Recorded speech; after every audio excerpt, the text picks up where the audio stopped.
Welcome to My Games That Weren't. This is a series in which I talk about indie games that made it to the prototype stage, but never any further.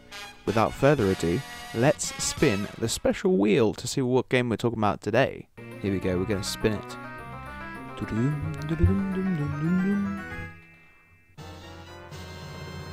Ooh. We're going to be talking about Into the Outside, the 2023 game that I created for my Falmouth Masters University project. What would you do if 2D characters started falling into our world? And Into the Outside, you play as someone who's been thrown into our world as you try to regain your memory and find your way back home. Into the Outside is a single-player adventure with turn-based combat and a compelling story about friendship. The game centers around a 2D character that has been thrown into the real world and has lost his memory. He meets a seagull called Chip, and Chip gives the hero the name Fish. Together, you are Fish and Chip, fitting for a game set in Cornwall. Don't get distracted by my little cat here. Oh. I'm sure she wants to be part of the video. Billy, who's that? Into the Outside, here we go. This was a 2.5D adventure game that took inspiration from games such as Paper Mario, Pokemon, and Zelda. So the premise of this game is you are a 2D character that's been thrown into a 3D world.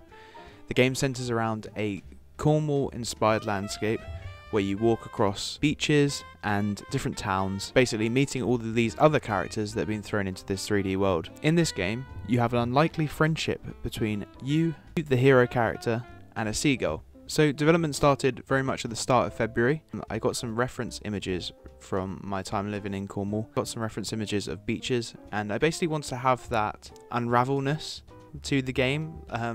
If you haven't played it before, Unravel has like these small characters in what seems to them a massive world. So you walk across the world as like a really small character. I really like that. I think it's really cool. So that's why I went in that direction with Into the Outside. Before creating this project, I wasn't really confident enough to have a full game centered around my own cartoon art style.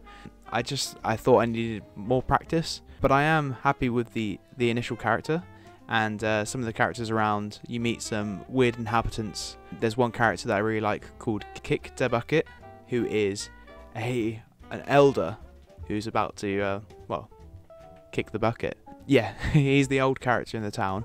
I managed to create one town in the game, and I was really proud of how it ended up. It was essentially all these 2D characters that have come together have converted buckets at the seaside to be little houses. Even though the interiors weren't like finalized or anything like that, I was really happy with like the initial outside area of the town. So the core gameplay of this game is you explore the landscape, trying to find your way back to your 2D world. You'll meet different enemies on the way, such as evil sea snails you'll see in the initial introduction section of the game, and you sort of learn the gameplay mechanics of like the attacking mechanics of the game. I wanted to have more of like an interactable element to that, but it never came to be. I sort of ran out of time. One thing with the project is that I had a month off because I was a little bit ill. I basically was bedbound for about a month during this project, so even though it was sort of hindered a little bit, so in March time of 2023 I sort of had it was a write-off of what I was working on, but I get to come back to the project and really just steamroll it and try and get as much done as possible. But that's sort of why the prototype wasn't really a finished state for my module, but story wise I managed to get a full 10 to 15 minutes or so gameplay. So in this world you are obviously these 2D characters in this 3D world, but there is a bigger enemy in the world that you will figure out as you play this game. Should I spoil it? So, humans exist in the world. Oh my god. Humans exist in the world, and they're normal humans, they're 3D humans. But I made sure that basically, I wanted to have them like shadowy figures. They're not the main characters of the game. Obviously the 2D characters are the main characters of the game. So I wanted to have these shadowy humanoid figures be like looming over you, and you sort of have to like sneak your way past them.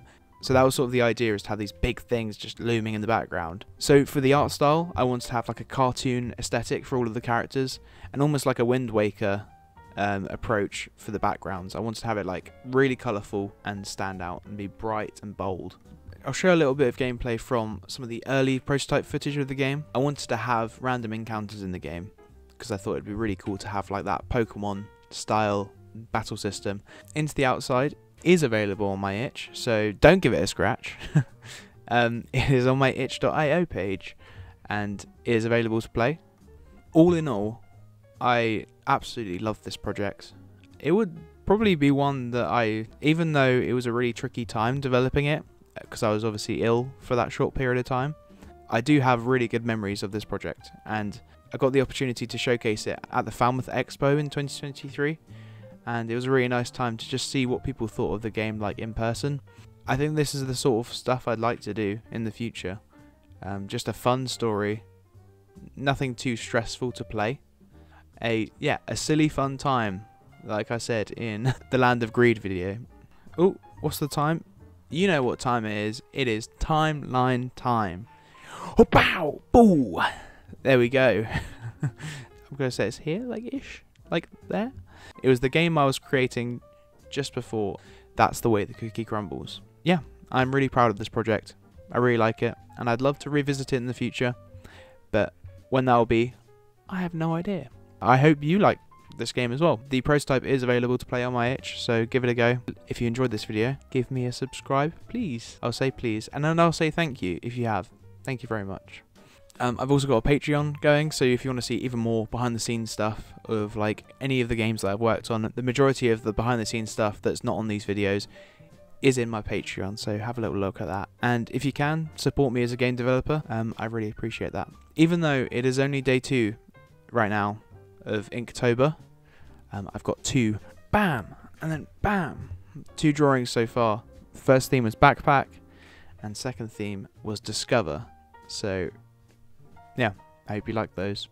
Also, I'm still doing my Aardman animation course. Have a little look at one of the animations that I had like a little test run of creating.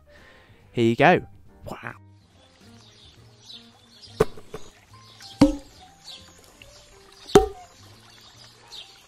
And there we go. Thank you very much for watching, and I will see you in the next one. Bye bye. Bye bye.